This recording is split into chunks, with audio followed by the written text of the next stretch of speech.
Les avancées de l'enquête sur le grave accident de la route provoqué par Pierre Palmade en Seine-et-Marne le 10 février 2023 offrent un éclairage de plus en plus précis de ce qui a pu se passer lors de cette soirée tragique. BFM TV a pu accéder aux déclarations de l'humoriste actuellement sous écrou à l'hôpital du Kremlin-Bicêtre, ainsi que celles des deux autres passagers de sa voiture.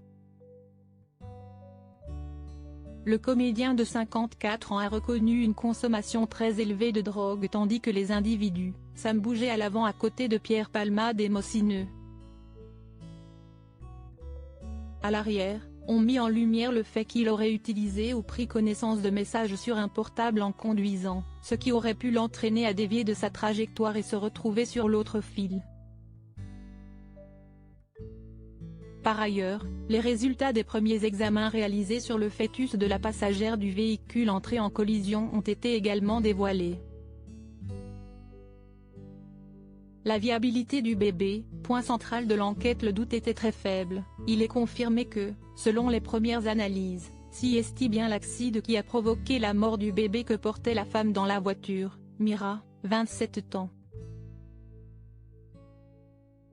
Il est né vivant par césarienne durant quelques minutes, de 22h18 à 22h51, avant d'être déclaré mort par les médecins. Un enfant considéré comme viable qui ne présentait pas de malformation.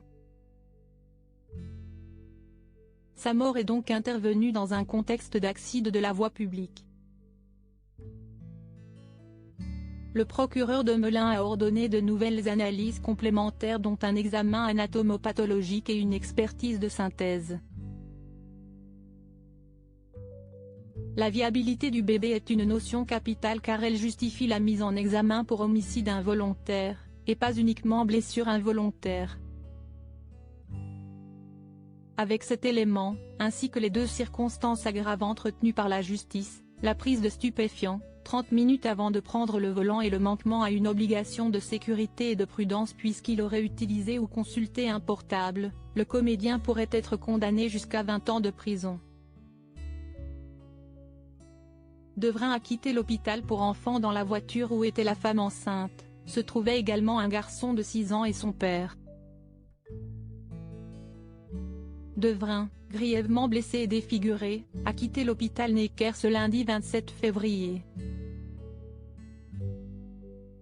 Il a eu la mâchoire cassée après avoir reçu un choc à la tête, a des difficultés à parler, boire et s'alimenter, mais ses bras et pieds peuvent bouger.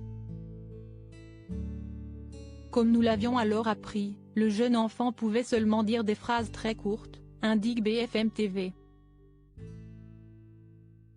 L'avocat de la famille des victimes, Maître Mourad Batik a rappelé que le garçon garderait de séquelles à vie.